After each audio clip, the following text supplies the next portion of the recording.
ഇദ്ദേഹത്തെ തടഞ്ഞു നിന്ന മനുഷ്യനെ ഓർത്ത് അദ്ദേഹം വിറയ്ക്കുന്ന കാഴ്ച, എന്നെ വെട്ടി വിയർത്തൊലിച്ച് വിറയ്ക്കുന്ന കാഴ്ച ഞാൻ കാണുവാനിടയായി തീർന്നു. അയാളിനോട് പറഞ്ഞു, ഗ്ലാസ് വെള്ളം ഇങ്ങനെ തന്നെ. ഞാൻ വേഗത്തിൽ ഗ്ലാസ് വെള്ളം കൊടുത്തു. ഇയാൾ അണച്ച് ആ തിണ്ണയിലോട്ട് ഇരിക്കുവാനിടയായി തീർന്നു. എന്നിട്ട് എന്നോട് പറഞ്ഞു, നിങ്ങൾക്ക് എന്തിനാ ഇവിടെ കൊണ്ടുവന്നൊന്നും എനിക്കറിയത്തില്ല, എന്നാ ഞാൻ പോവാന്ന് പറഞ്ഞ് എഴുന്നേറ്റ് അദ്ദേഹം പോകാൻ തുടങ്ങിയപ്പോൾ ചെന്ന് ബൈക്കിലോട്ട് കയറി അദ്ദേഹം പെട്ടെന്ന് വീഴുന്നത് പോലെ ഇങ്ങനെ ചെരിഞ്ഞു പോയിട്ട് ഹ എന്ന് പറഞ്ഞ് വീണ്ടും തിരിച്ച് എന്റെ വീട്ടിലേക്ക് വരുവാനിടയായിട്ട് ഞാനിത് കണ്ടുകൊണ്ട് നിൽക്കുക.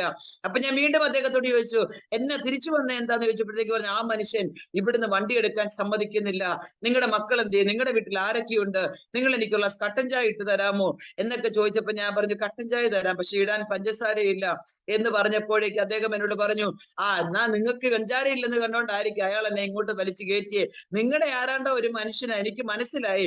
കാരണം അദ്ദേഹം വെള്ളയും ഇട്ടേക്കുന്നത് ഭയങ്കര പൊക്കം, അയാളെ